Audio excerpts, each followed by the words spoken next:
Okay, welcome back to another live streaming of exposing monsters from D&D 5e with me, Andrew. I'm exceptionally sorry to anyone watching this. I was supposed to start at 6 o'clock and got really held up and behind schedule because of other appointments that were a little too close behind and completely forgot about them. So this one's going to be a bit shorter unless a bunch of people show up and want to watch or have some monsters exposed. Thankfully, Cornucopia and Clawpaw have left some suggestions, even though they came at 6 o'clock when I was supposed to be streaming and then promptly left because who wants to wait around for 20 minutes? And with that, let's take a look at what we have going on here. Not that, but let's get to here. Alright, let me take care of some stuff. So, previously in the live stream chat, Cornucopia had suggested the Hellhounds from the Monsters Manual and congratulating me on 1K subscribers, which I appreciate because it's been about 6 months. I started doing the shorts back in early February, and I started the channel roughly, I think, around September of last year. So I'm going on, I think, a year, or maybe it was later than September. I don't remember. It was towards the end of the year, so I'm going on about a year. And once I learned about shorts and the power of shorts drawing the attention of people, I quickly started to grow from there, which is pretty great. The channel's been growing. I've stopped growing. The channel's growing, so just make that clear. All right, and let me get to my books since I'm a little behind schedule here and a little all over the place. But Cornucopia had suggested the Hellhound, so let's take a look at that from the Monsters Manual. Pull that up and pop it on the side of my screen. One of these days I'll get my second monitor up and running properly. That should be good. All right. And get back to that screen there. So we're looking for the Hellhound, which I've used in a previous campaign. Fun creature, and ironically enough, even though I know the Fire Breath should have only been used on one of 3 rounds of combat, it came back on the second round, and I said, you know what? Let's see what happens. And sure enough, it did not end well for the players. I mean, no one died, but they did take a whole bunch of damage, which was funny. And when that recharge came up, I said, oh no. And sure enough, decided to use it just for the fun of it. And here's our Hellhound, a black demon fiend. Actually, it's a fiend, not a demon, with a big old belly of fire getting ready to spew its fire breath. Oh, Clawpaw. Good to see you're still here. I'm guessing you probably saw the change in time, and glad to see you're on. Sorry about the wait.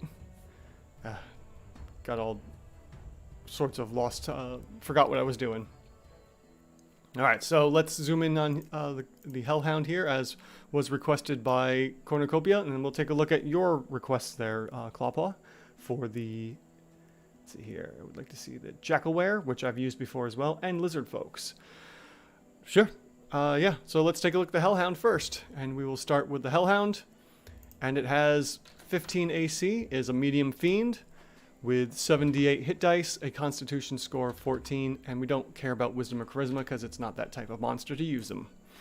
This should be a CR3, and moving into the skill section, once I get my mouse highlighter up, we'll see that the skills area, there's only damage immunities to fire, and because it's only one condition, we're not going to use it. So we're going to skip over that and go into the monster traits. And we'll see that we have keen hearing and smelling, which is excellent if players are hiding from the Hellhound, but not so much in terms of working out this CR3 that we have here. So we're going to skip keen hearing and smelling because there's going to be no effect to the Hellhound, and go down into pack tactics, which, as we all know, is a great tool to use. Kobolds have it, as do a bunch of other monsters. And we'll come over here to my tool and add it in for the Hellhound, moving its 15 AC to an effective AC of 16. Oh, excuse me, attack bonus, not armor class. It'll change the +5 to hit to a +6 to hit, as long as it's got some allies within reach. And speaking of the 2-hit bonus, we'll move down into the action section here for the Hellhound and see that it has bite and fire breath. And the bite has a +7 to hit. No, excuse me, +5 to hit. I'm a little all over the place. And that will shift with the pack tactics up to an effective 6 attack bonus. And we have two different types of weapons here. So shifting to the workspace, we'll see that our bite is only going to be dealing 7.5 damage on average, with an additional 7 points of damage from fire as well because of that bitey fire breath. Hey, Rivers! Yes, the Hellhounds are a great monster to use, especially with that added fire damage. I did get to use those in a recent campaign with my usual Tuesday night group. And actually it was quite funny because I combined the Hellhound with the one of the other fiends, the Mezzoloth. I combined it with a Mezzoloth, so the Mezzoloth was kind of walking around with the Hellhound on a chain and would use it as a companion. And constantly kept coming back to pester my players. It was kind of funny. Alright, so we have on average about 14 points of damage for the bite from the Hellhound, and then we also have the fire breath. It can do, in theory, 1 every 3 rounds of combat. And my story beforehand showed that the Hellhound got its fire breath off on the first round of combat, and then on the second round recharged. So I said, you know what, let's use it again just for the fun of it. And with that DC check of 12 for the dexterity, we're going to potentially see 21 points of damage to one player, but we need to multiply it by 2, and we'll get an average of about 42 points of damage with 2 failed saves, 1 failed save, and 2 passes if we target 3 players, potentially, and if we potentially target 4 players and all 4 players pass, then we get the exact same average damage as 2 players that failed. River said, I need to remember to use them in my next game. Oh yeah, definitely. If you have fiends showing up and demons for whatever reason, the Hellhound's pretty good at CR3. And we're going to work it out to see if it actually is a CR3 or not. So now that we've got all of the actions worked out, let's take a look to see what our rounds of combat would look like. Well, like I had done, the very first thing I did was I used the Hellhound's Fire Breath and luckily targeted 2 players. I'm pretty sure I got 1 fail and 1 save. I don't quite recall after that, but after that, the second round of combat, I was lucky enough to have the Fire Breath recharge and used that again. But normally you wouldn't get the Fire Breath back until potentially the 4th round of combat if combat goes that long. So we'll use the attacks here for that and the bite as well for rounds 2 and 3. And we should see on average roughly 23 points of damage. Now, already I'm looking at the table and seeing that the Hellhound is actually overrated at CR2. We're seeing CR3 here, but the chart is giving me a 2. Now, just for the heck of it, I'm going to throw on resistances to fire and see if that brings it up anywhere. And that brings it up way too far. Actually, it shifts the Hellhound up into a CR4. So we know that they definitely didn't use the damages or the damage immunities of fire to calculate in this monster. Oh yes, fire giant pets. Definitely a good combo there. So yeah, all right. Yeah, if you're using fire giants, that works. I mean, I just kind of throw together whatever sounds good in most cases and kind of keep it all together, trying to make it seem interesting in my campaigns. Not that great with coming up with unique and interesting encounters that make logical sense. Alright, so what's happening with our Hellhound here? Well, obviously, something isn't doing nearly enough damage. And more than likely, we could probably kick the fire damage up a little bit from our Hellhound here. So let me modify this to actually be the dice value instead. So we'll do, let's see here, 3.5 times 2, giving us the 14.5 damage.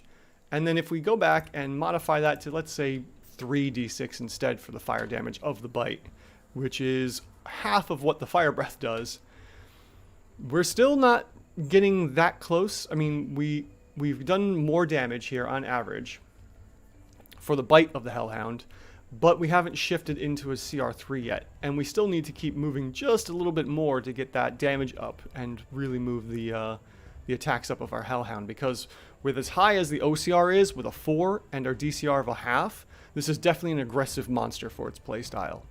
So let's up this from 3d6 to 4d6 now for its bite, along with the 1d8 from the piercing damage as well.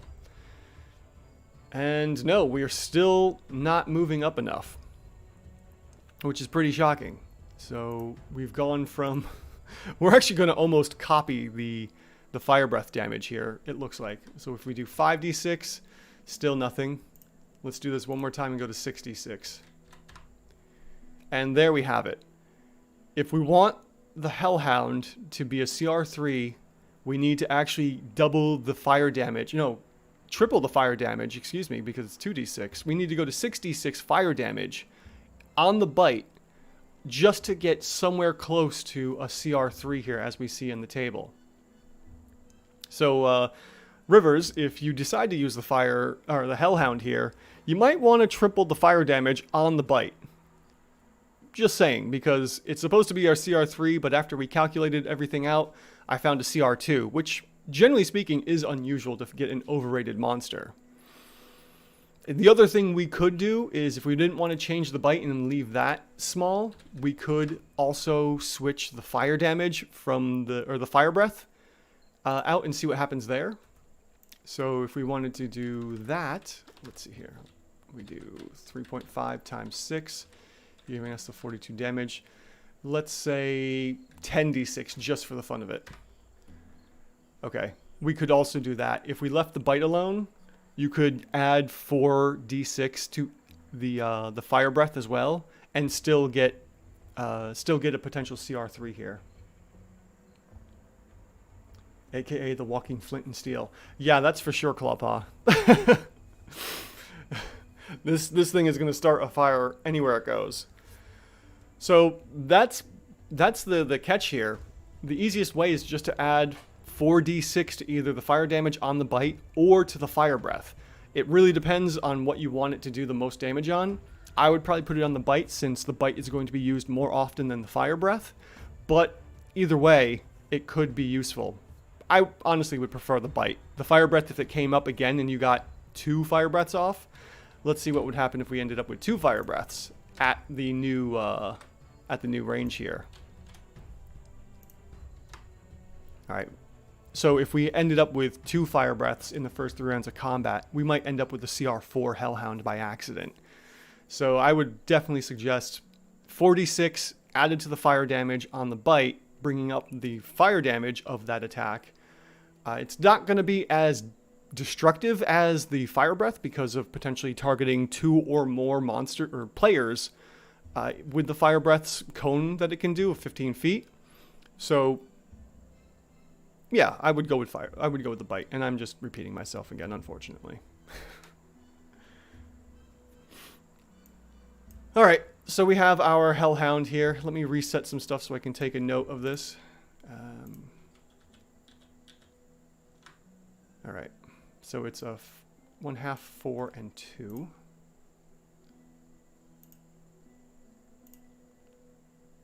And come down to the Hellhound. Bear with me. Okay, a 1/2, 4, 2. Overrated, surprisingly. Quick fix. Plus 4d6 to fire damage on the bite.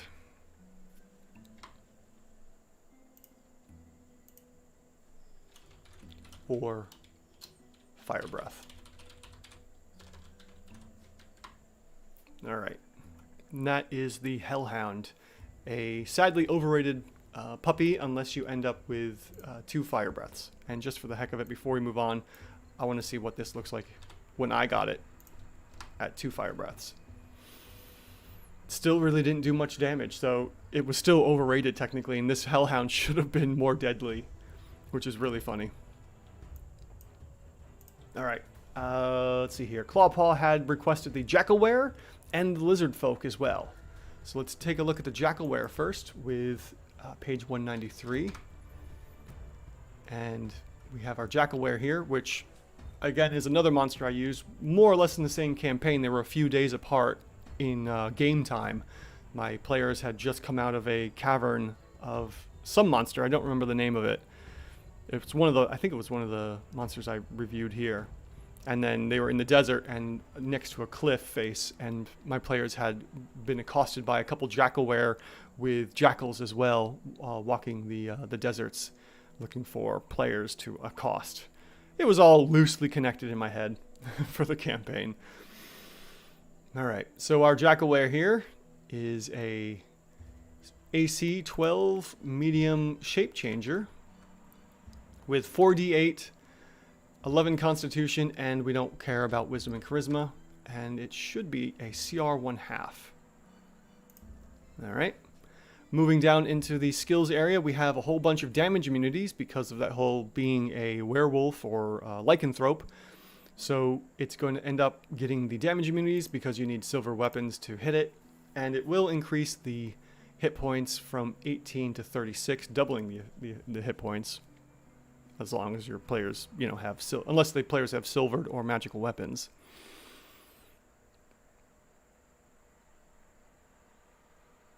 Still curious about that. Slashing from non-magical attacks not made with silvered weapons. So does the magical weapon need to be silvered? Still boggles my mind a little bit. So it's either, does it have to be silvered and magical, or is it silvered or magical, or a combination of silvered and magical? I don't know. Anyways, moving on to the magical traits, the monster traits. We have Shape Changer, which, it's going to be able to change its form because of what it can do back and forth. Doesn't matter. Doesn't help us. So there's no effect on Shape Changer. Moving over to Keen Hearing and Smelling, just like the Hellhound, once again, doesn't matter. The monster is getting no effect from Keen Hearing and Smelling, at least when building out its CR value. Pack Tactics, on the other hand, will increase the attack bonus, got that right, and increase our +4 to hit to technically +5 to hit. And speaking of that, let's move into the actions and look at the +4 to hit, moving that into the attack bonus. And effectively, when it has some allies in play, it will get that bonus or advantage on attack rolls, and effectively giving it a +1 bonus. Now, our Jackal has a couple things it can do while in its hybrid form or its Jackal or human form. More than likely, it's going to be in its hybrid form because it's just easier that way. And we're going to take a look at its damages that it can do from Bite. So we have the Bite, which can do 4.5 piercing damage. The Scimitar can do, 5.5 slashing damage. Now here's an interesting thing. It should have come out in the most recent shorts today at 5 o'clock. I've started working with a new term called effective damage per round. So you're going to see things that say EDPR. And I had to come up with this effective damage per round because of the fairy dragon.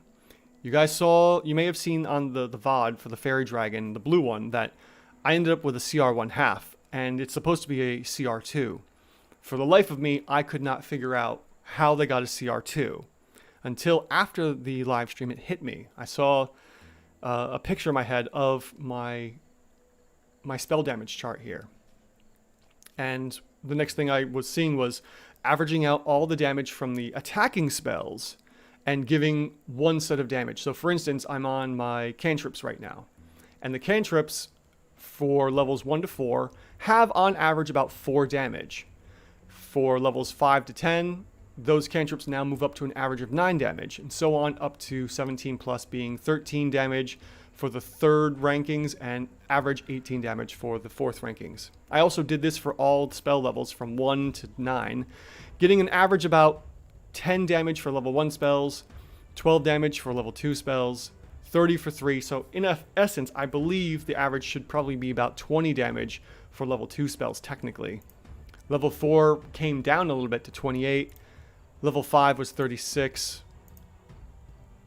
55 for level 6 spells, 59 for 7, 65 for 8, and 111 for level 9 spells. So what does this mean? Well, I got to thinking about this after I'd seen the whole averaging out the spells here. What if I were to take the spells that did conditions and were more control spells and applied the effective damage per round from the average that I got for that spell? So for instance, if it's, let's say for instance, it's Confusion. I think Confusion's a level 3 spell. I've used it a couple times recently in some of my shorts and whatnot. Confusion, if it's a level 3 spell, would potentially do on average an effective 30 damage per round. That's coming from other spells, and in essence, we might be also be able to say that this 30 damage per round is what the spell is stopping. So in theory, the spell and confusing at least potentially 2 players could stop an effective 30 damage per round. Well, taking that amount, depending on how you want to use it as, okay, this is the average for these spells at level 3. So in essence, a level 3 spell that doesn't do damage could effectively do 30 damage per round. I applied it to all the spells for the Fairy Dragon blue colored and actually got the CR2 afterwards. You'll be seeing that in the shorts coming out, I think, later this week for the blue Fairy Dragon, and it actually worked. It actually lined up. And then I had another request for another spellcaster called the Nilbog, a goblinoid from Volo's Guide to Monsters. That also worked, and actually overrated the goblinoid from a CR1 to CR2. So it looks like the effective DPR that I've just come up with, thankfully, and was inspired to come up with, is working. So what does this mean? Well, the Sleep Gaze for our Jacklewere is doing a save here, and the targets can succumb to a magical slumber, falling unconscious. How would we use this as a spell? Well, the first thing we could potentially do is look for spells that are doing roughly, the same kind of thing. In essence, I might say this is probably equivalent to a level 1 spell, possibly, and use the DPR, the effective DPR of possibly 10 damage for the Sleep Gaze. So we could, in essence, say that the Sleep Gaze is dealing 10 effective damage here. And it can do it as an action. Well, let's see what happens when we apply the attacks first from the scimitar and see if we hit that CR1 half instead of using the Sleep Gaze instead, because it can only target one person. All right, let's do that. So let's say we're going to do all 3 rounds of just the scimitar for our Jacklewere. And that's going to be 5.5 times 3. We end up with 5 points of damage, and potentially we have a CR1 half Jacklewere. Luckily, it all works out. If we were to instead use the Sleep Gaze, this may not necessarily be a CR1 spell since it's targeting only one creature. So most of the times, it seems like they would target multiples at higher levels. Oh no, Clawpaw. Yeah, I had updated the stream with a new time. You might have needed to refresh the page. I'm totally sorry about that. I guess you've been hearing me talk, but not actually seeing the video go through or something. Huh, that's really bizarre. All right, let me see what happens if I change round 1 here from U3 to U4, doing the 5 points of damage.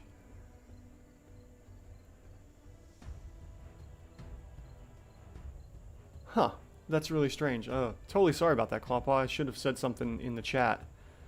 Oof. Okay. Well, if my theory works about these spells, Sleep Gaze may not necessarily be a CR1 equivalent spell. Let's say we switch it to a cantrip level, damage level here. Maybe it's real low.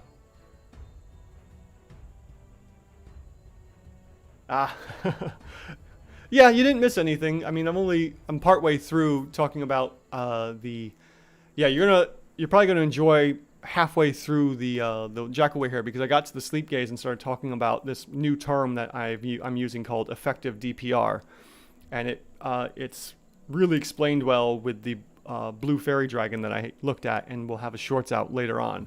So definitely look out for that in the live stream. So let's say, because the Jacklewere is a CR1 half, or at least it's supposed to be rated at CR1 half, let's use the 4 average damage. I mean, I know what it's going to do. It's going to bring us pretty much right to where we're supposed to be. So if we switch the effective damage around for the Sleep Gaze to 4, we're now back to a CR 1/2. So potentially, if my theory is correct about effective DPR and condition giving spells and effects to actions and monster traits, this may be a way to finally calculate spells and abilities that do confusion, sleep, stunning and whatnot.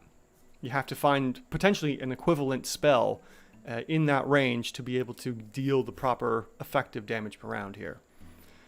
So it looks like either way, with the scimitar, the bite, or potentially even the sleep gaze controlling players, we have a CR 1/2 Jacklewere either way.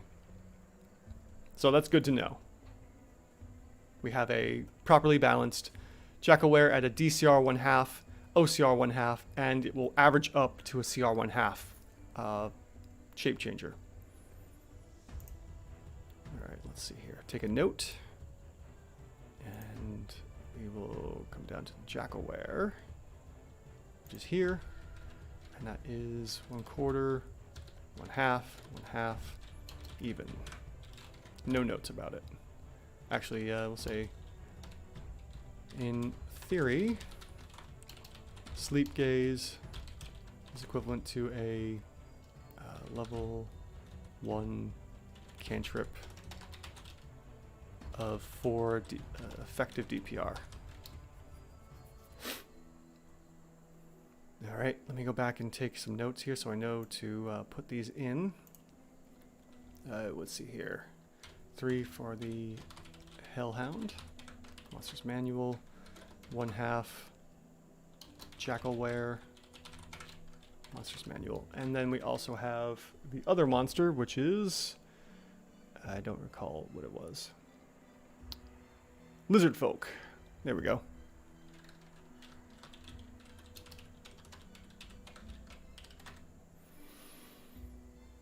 All right. Coming over to the L. Let's see if we can find Lizardfolk fast. Perfect.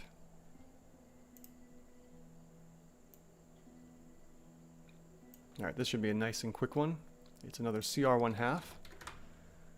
And go over to my tool, reset that. And we'll take a look at the Lizardfolk now. A medium humanoid, classified as Lizardfolk, obviously. With a 15 for AC, it is a medium creature with, let's see here, 4d8 hit dice and a constitution score of 13. Should be a CR 1/2, as I mentioned before.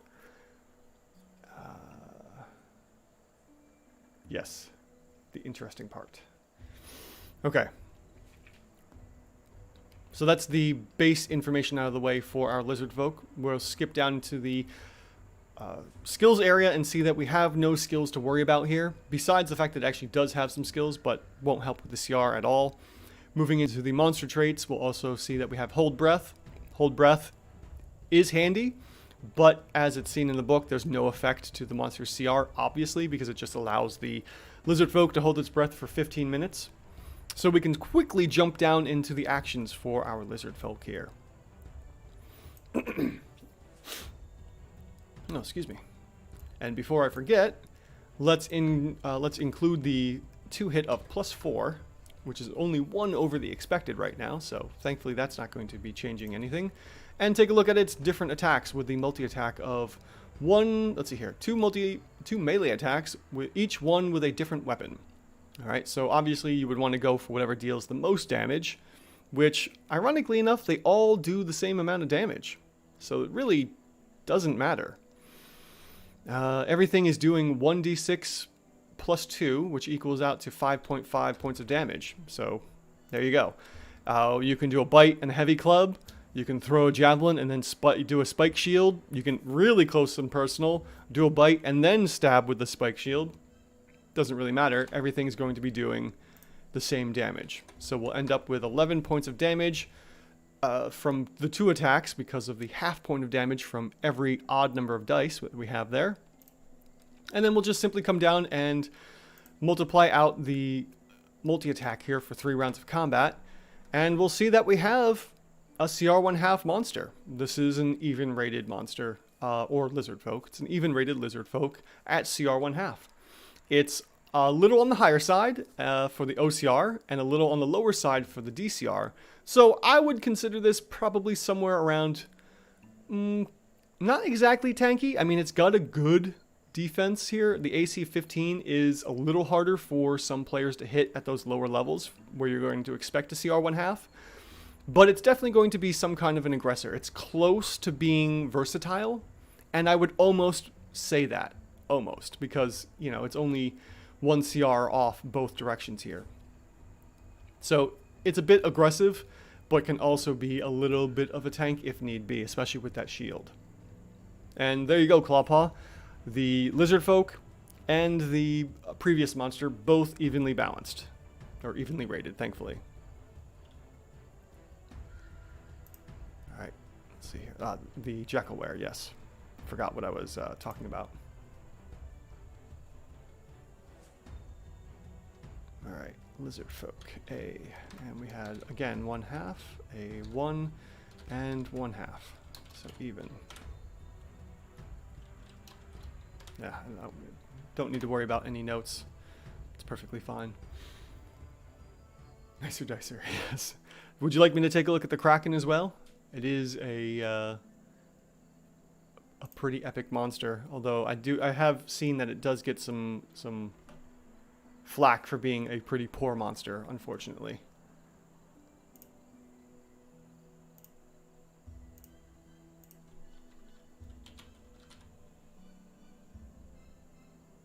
Kraken is on 197.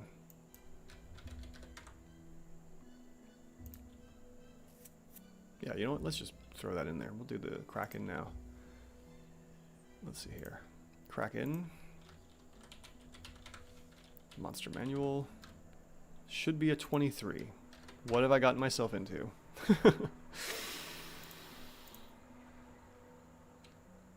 Sure thing, mate, if we have the time. Oh, yeah. I mean, I started late, so I can run over easily by 10 minutes and go to like 7:10 Eastern Standard Time. So that's not a problem. I can even go probably up to 7:20 if need be. All right, let's take a look at the Kraken Part 1 because this is a big stat block here. We have the Kraken as a gargantuan monster with 18 natural AC. And as I mentioned, it's gargantuan with 27 D20 hit dice, a constitution score of 25, and we don't care about wisdom or charisma. And it should be a 23. So let's see how that works out. Moving down into the skills area, we see that we have... Oh, wow. We have 5 saves.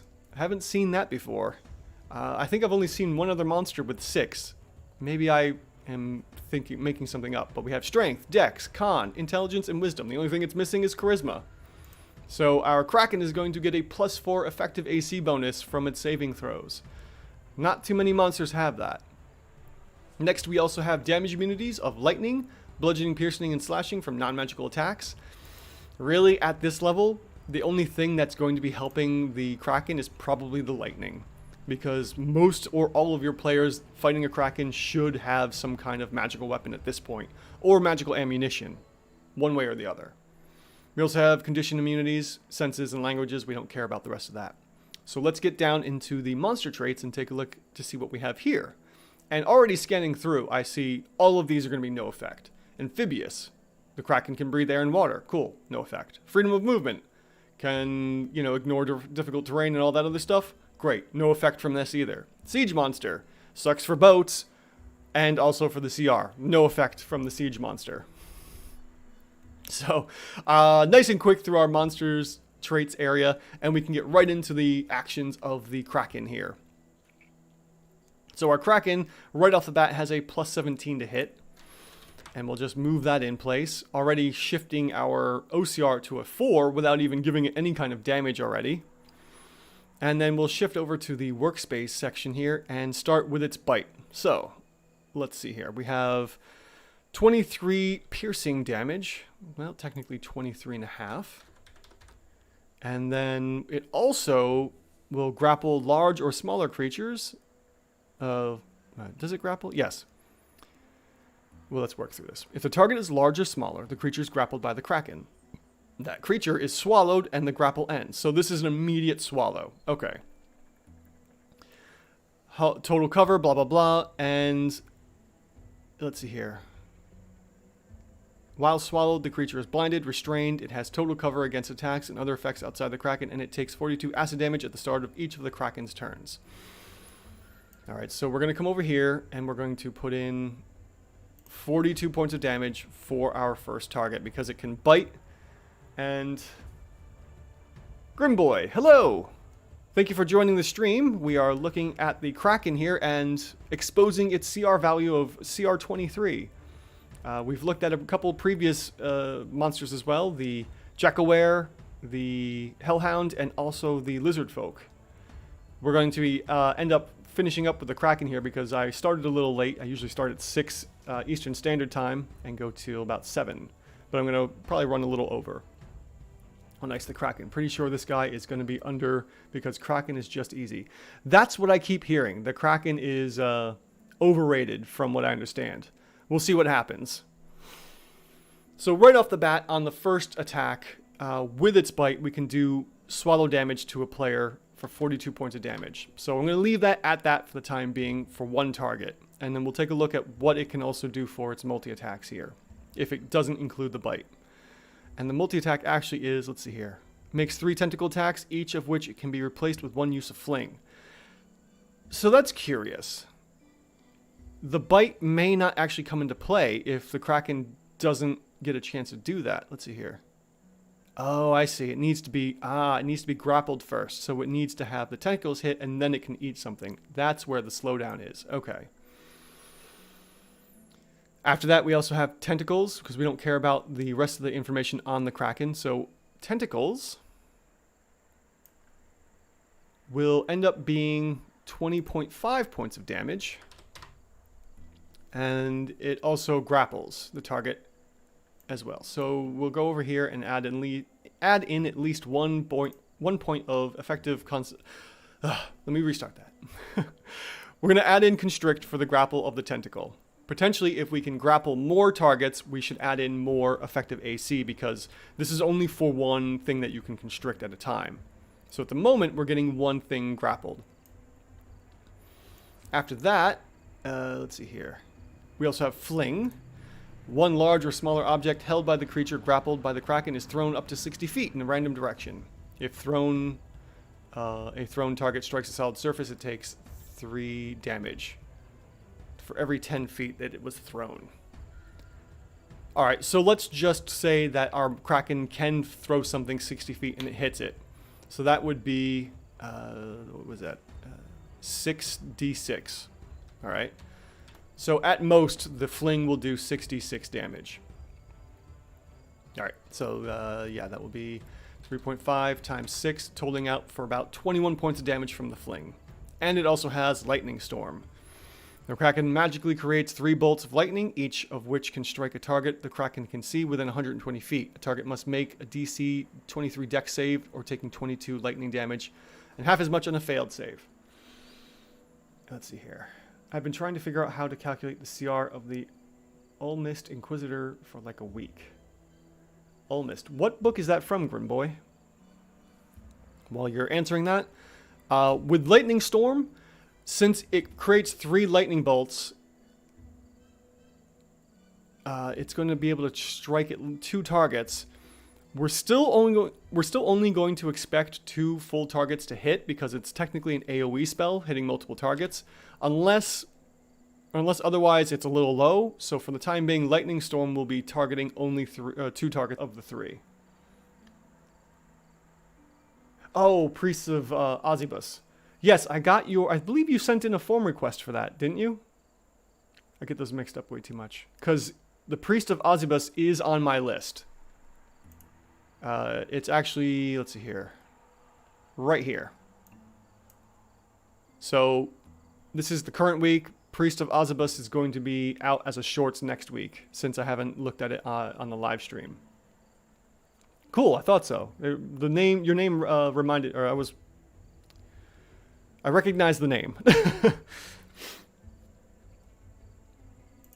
All right, so for the time being, Lightning Storm is just going to be doing 22 damage times 2 players for a total of 44. We may need to switch that to 3 targets, as it can say that it can strike the 3 targets. This is a little unusual for these types of spells, but since it's not an AoE and potentially, well, let me retract that a bit. It can hit up to 3 targets it can see. Now the idea then is that people are hiding from the Kraken. So potentially we can only still do about 44 points of damage with the Lightning Storm. Alright, let's move on to legendary actions. And we'll see that we have a tentacle attack or fling. The tentacle attacks actually do more damage. No, actually fling does. It doesn't really matter. It's about the same. 20 or 21, doesn't matter. I'm using them in my Ravenloft game, and I don't want my players to be underwhelmed by them, because I've been building them up for a while as a big bad. How long until your players fight that, Grimboy? Because I will adjust and potentially move that up a little sooner if you're going to be fighting them in your game within like the next week or so. Legendary actions. Let's see here. So we'll just say 3 flings with the Kraken. Oh, actually, before we do that, let me go back to the multi-attack real quick. Kraken makes 3 tentacle attacks, each of which it can replace with 1 fling. Alright, so I mean we're only shy 1 use of fling. Okay, so we'll do 2 tentacle attacks plus 1 of those. Alright. So that's our multi-attack. 2 tentacles and potentially 1 fling if we need be. And potentially because we can grab two creatures. I'm going to add in another +1 AC bonus here for the Kraken, since it's at least grappling 2 with its tentacles. Alright, so Grimboy, you're going to be fighting it in about 2 weeks. So you should see the, let's see here. Yeah, these are for next week. So it looks like, let's see here. That will be, it's going to be out sometime next week. I haven't set it up for any day yet, so this is just part of next week's schedule. Probably what I'll do then is just set it for Sunday. That way you can get it by this weekend. Let me update that real quick.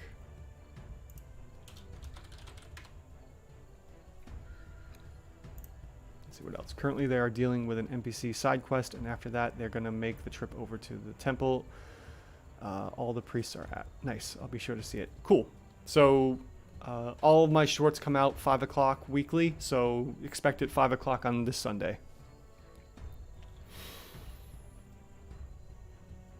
Alright, back to the Kraken here. We have now its legendary actions after we found the multi-attack. And we're looking at tentacle attacks or fling. Alright, well that's going to be, let's just say for the heck of it, well, you know, we'll repeat the multi-attack, just to give us more or less an average out of the 20.5 and the 21. And that's the 3 actions it could potentially do with that if it didn't do anything else. Next, we also have Lightning Storm, so it can do that instead, using 2 points there, and then possibly a fling or a tentacle. I'll just use the tentacle for the time being, even though it's a half a point difference. And then Ink Cloud would be, let's see here, cost 3 actions. The Kraken expels an ink cloud in a 60-foot radius. The cloud spreads around corners, yada, yada, yada. And then does poison damage. All right, cool. So that's a DC check, and we're looking at 16.5, because it's 3d10 and an odd number of dice, times up to 2 players.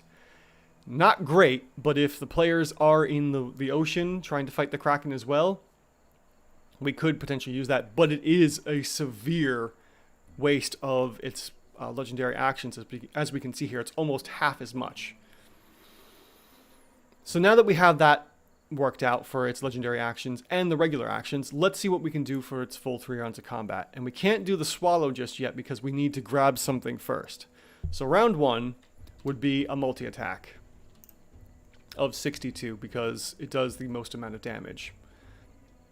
After that, if we wanted to, we could, with the next one that would be the most would be doing a lightning storm and then also doing a fling or another tentacle attack. So at the moment, we potentially have anywhere between 2 to 3 players in round 1 grappled by the tentacles. A third one may have been grappled from its first multi-attack. And then on the legendary actions, the Kraken decides to shoot lightning at up to 3 targets as well, and then flings one of the other players 60 feet out, dealing the range damage from there. I had my players fight a Kraken once. To be honest, wasn't much of a fight because their boat was a dragon turtle. Well, yes, then the Kraken definitely got gimped because of the action economy of the dragon turtle. I'm sure it sounds like the dragon turtle was probably fighting with the players, I guess.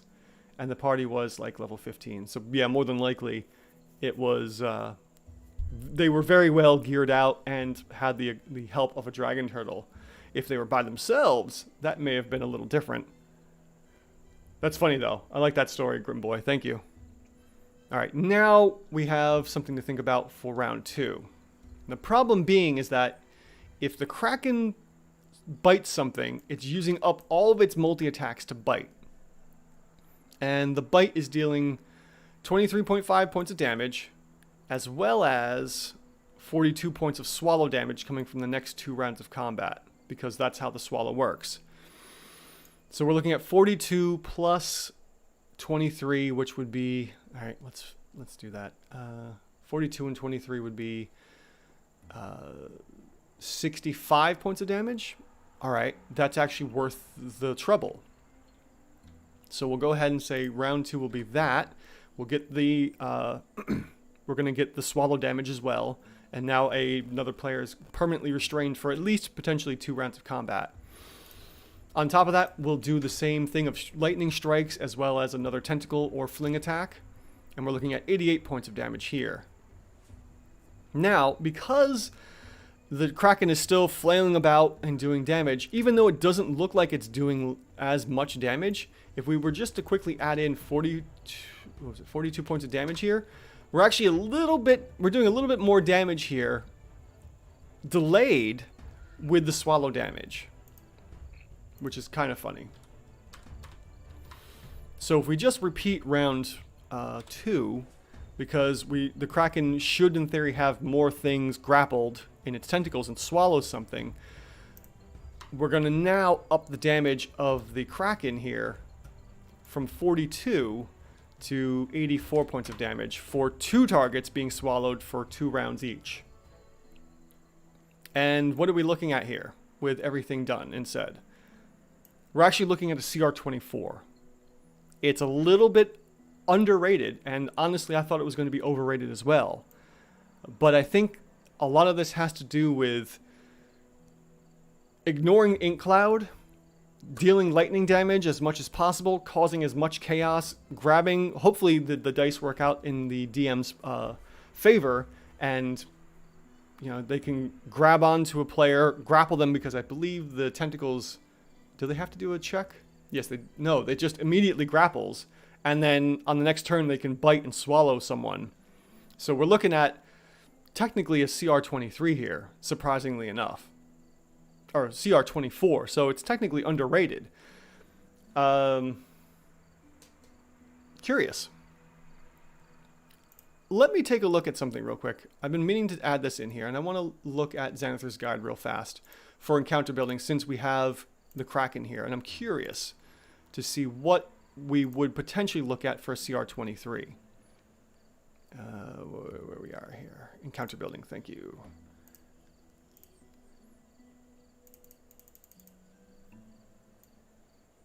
All right. So our Kraken at a CR 23, that it's supposed to be, and I technically found a 24 by what I was using for damage. Dang, that's actually really unexpected. Yes, I'm surprised too.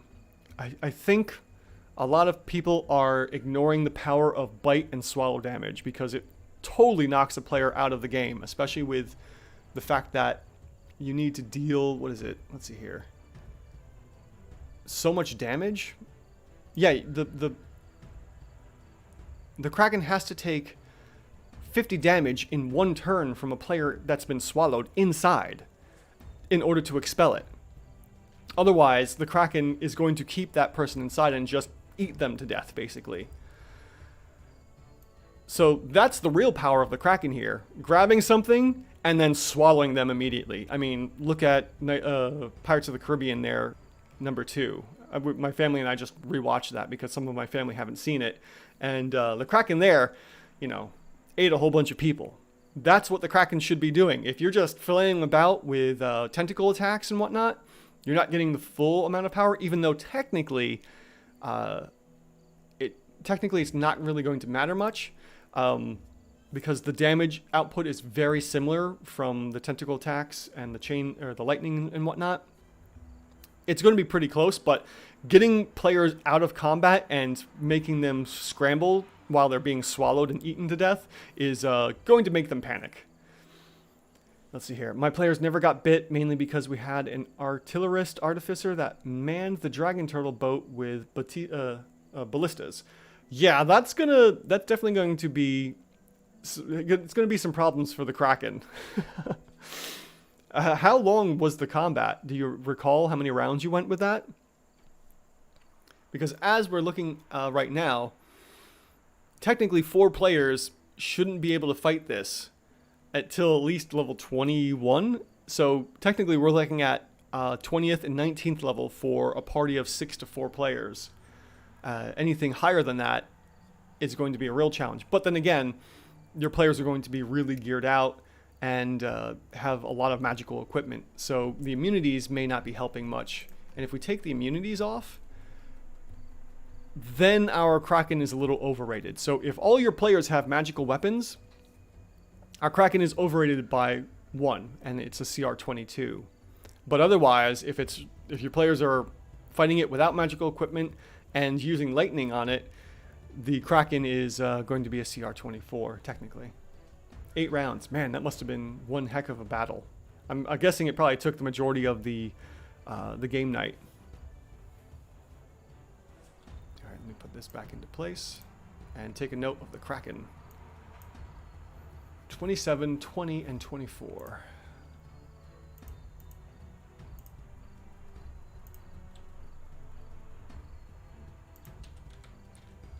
27, 20, and 24. Underrated. The power of the swallow. Laughs in 7-player parties with unfair homebrew magic items. Yeah, Clawpaw. That's where your players are going to get crazy power creep from and just totally obliterate monsters like this. 7 players. Let's see here. 7 players, technically without any special gear, could fight the Kraken at potentially 18th level. But then the more gear you give your players, the earlier they're going to be able to fight them. So in instance with Grimboy here, being able to fight it at 15th level definitely shows the amount of probably great rolls on their behalf, the amount of equipment they found, and great planning by the players. Oh yeah, it took them a while, but they found it a fun encounter, so I think I did well. Hey, as long as your players are having fun, that's all that matters. So if the battle went beyond the typical 3 rounds of combat, and it was, you know, like a big bad evil guy or gal here, you know, then there's no problem for it going, you know, 8 rounds of combat because it was something important, like a main part of the quest arc. Clawpaw says, I guess they will be able to face them at level 15. Probably. There's a good chance of that. Whew, all right. Well, we have the Kraken, a surprisingly underrated sea monster. They're probably monstrosities, right? Yes, a surprisingly underrated monstrosity titan at CR 24, even though it's printed at CR 23, which isn't terrible.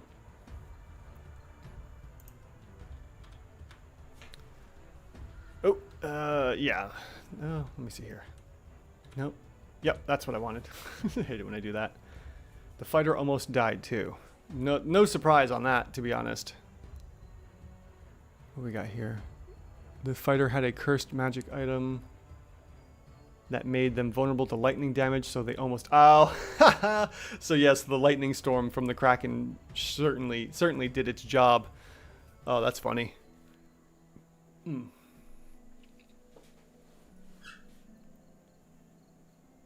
Well, thank you all for everyone that joined. Let's see here.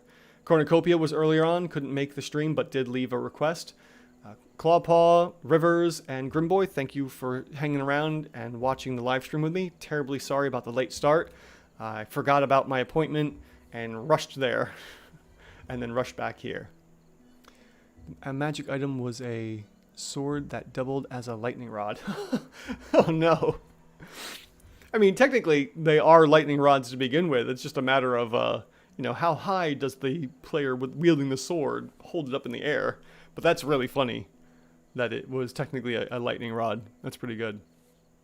Speaking of which, in my Sunday game, my players were going through a skills challenge for the Summer Court of the Feywilds, and one of them was to deal with lightning storms. And they, as the skills challenge, they used some skill, I don't remember what it was, to make a makeshift lightning rod out of their loose weapons and equipment to draw the lightning to that and away from them. And it worked, but anything that wasn't magical was destroyed.